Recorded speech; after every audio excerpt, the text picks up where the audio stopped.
Ассалаумағалейкум, құрметті әріптестер.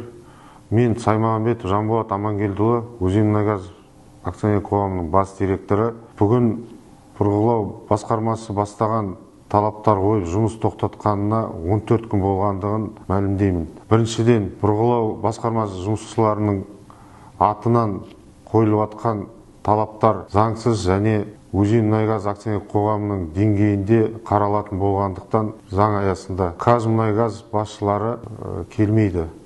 Екіншіден, өзіңіз білесіңдер, неше күннен бері өздеріңіз алдарыңа шығып, мен бар, қасымдағы әріптестерім бар, сіздерге түсіндірме жұмыстарын жүргізіп жатыр. Ал енді бүгін 25 күні барлық басқармалар бойынша ай жабу, табель тапсыру жұмыстары жүргізіліп аяқталады. Сондықтан мынандай шешім қабылдап сіздерге мәлімдеймін.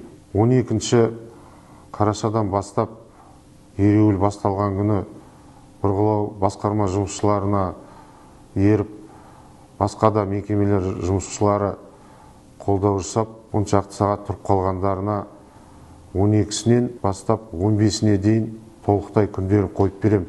Себебі түсіндірме жұмыстар арқасында әріптестеріміз түсініп, жұмыстарын бастап кетті. Оған осы сәтті пайдалана отырып, рахметімді айтам. Ал 15-нен бастап екінші кезеңнен жұмысқа шықпай ереуілді жалғастырып тұрған бұрғылау басқармасының жұмысшылары кейбіреулері түсініп жұмысқа шығып кеткендеріне бүгін міне 25 күніне дейін күндерін заңға сәйкес 50% төлеуге дайынмын. Егер де бүгін шығып кетіп жұмысқа ереуілді тоқтатып шыққан жұмыстастар болса, оларға 50% төленеді.